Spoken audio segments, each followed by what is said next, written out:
Flowers for my Valentine. A PewdieCry fanfic. Today was the day.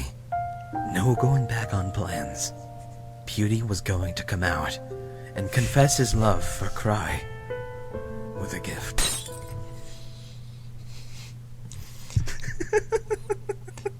Today was Valentine's Day, and Pewdie has been nervous the past few weeks.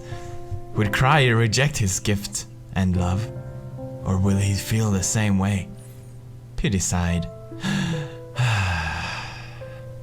He parked his car in Cry's driveway and sat back in his seat. He wasn't quite sure if he was ready yet. He glanced over at the bouquet of flowers and picked them up, holding the flowers close to his chest. He wished himself luck and exited the car. As he looked at Cry's house, he saw the front window curtains draw back, and Cry was looking out. When Cry noticed him, he smiled and waved. Oh, then, then scurried all over to answer the door. Pewdie walked up to the porch step. Before he could knock, Cry opened the door and practically pulled him in. Get in here. Pewdie! Why are you here? Aren't you going to spend Valentine's Day with Ken? Cry noticed the flowers and pointed at them. Are those for Ken? They're beautiful. She'll love him. What the? Oh no! Pewdie stuttered. Go ahead. Pewdie stuttered. These are for you. Cry was astonished. Pewdie, what are you trying to say? I'm trying to say that I really liked you for a while now, and But Ken! I may even have more feelings than like, and Won't he be mad? I mean, sad? I think I love you. What the heck is going on?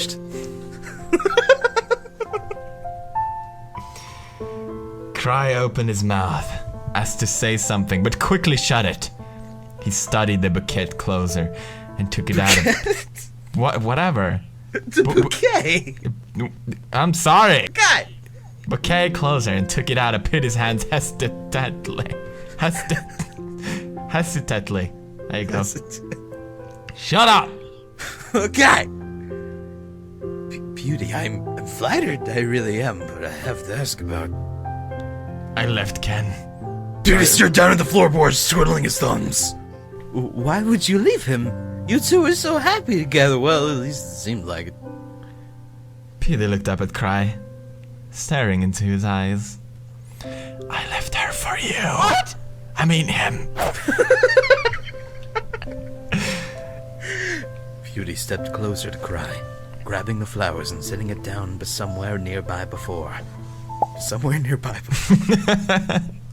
Pewdie took hold of Cry's hand before he could protest. I had a feeling I could be happier with you. I don't know if you even like me. I don't know if you even like...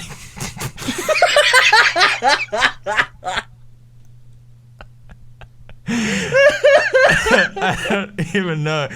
I don't know if you even like men. But I do know that every time I look at you, and every time I hear your voice, and that beautiful laughter, that I hopelessly in love with my friend.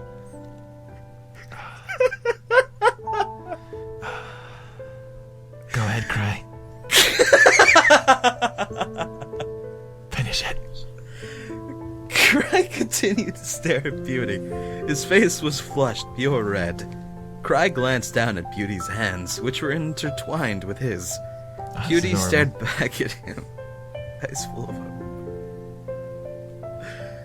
Pewdie, I never knew how you felt that way about me before. I always pushed back my feelings for you because of the same reasons. So all this time you Pewdie's words trailed off. He was too busy worrying about his own feelings and the terrible thought of being rejected. Then he never acknowledged Cry's affection towards him. Cry nodded, a faint smile on his face. Pewdie, you could have confessed sooner. You kept me waiting. Friend! I'm sorry. Oh, and Cry? What is it? Pewdie leaned forward closer and closer to Cry's ear. Cry, will you be my Valentine? He whispered. Cry, will you be my Valentine? Fuck no. What? I mean, of course, Pewds, of course! Cry grinned, pulling Pewdie in for a hug. He had a... Can I finish it? Go for it. He had a feeling this was the start of a beautiful relationship.